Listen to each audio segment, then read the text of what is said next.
জুলাই আন্দোলনে শহীদ আহত নির্যাতিতদের স্মরণে শহীদ মিনারে মোমবাতি প্রজ্বলন করেছে ছাত্রদল। এ নিয়ে জানাতে সেখানে আছেন সহকর্মী রাজু আহমেদ।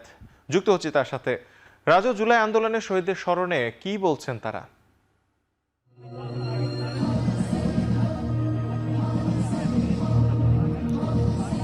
তারেক, প্রথমে জানিয়ে রাখতে চাই যে আজ 12টা বাজার মধ্য দিয়ে কিন্তু জুলাই দ্বিতীয় বর্ষের সেই বিভীষিকাময় জুলাইয়ের শহীদ যারা রয়েছেন, আহত যারা রয়েছেন, তাদেরকে স্মরণ করে মূলত ছাত্রদল মোমবাতি প্রজ্বলনের যে আনুষ্ঠানিকতা সেটি শুরু করেছে।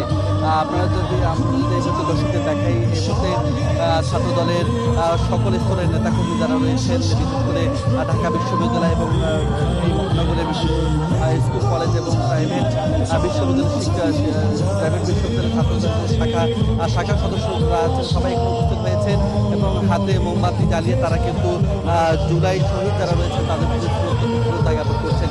সেই সাথে এখান থেকে মূলত ছাত্রদলের কেন্দ্রীয় নেতা এবং বিশেষ করে প্রধানমন্ত্রীর রাজনৈতিক উপদেষ্টা রুহুল কবির রিজভী তিনি বেশ কিছু বার্তা দিয়েছেন।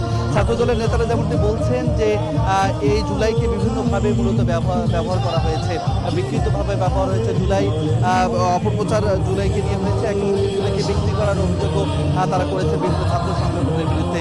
তারা বলছেন আগামী দিনগুলোতে জুলাইকে বিকৃত করে নয়, আগামী দিনে জুলাইয়ের যে প্রধান লক্ষ্য ছিল সাম্য, সেই সাম্যকে পুঁজি করে যেন সাম্যের বাংলাদেশ গড়ে তোলা যায়, সেই আহ্বান মূলত ছাত্রদলের কেন্দ্রীয় নেতা যারা রয়েছেন তারা এখান থেকে দিয়েছেন।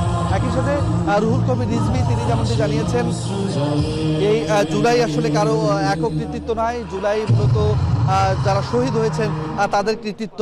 আর এই জুলাই শুধু স্মরণে না রেখে জুলাই যে আদর্শ ছিল সেই আদর্শকে ধারণ করার জন্য তিনি আহ্বান জানিয়েছেন।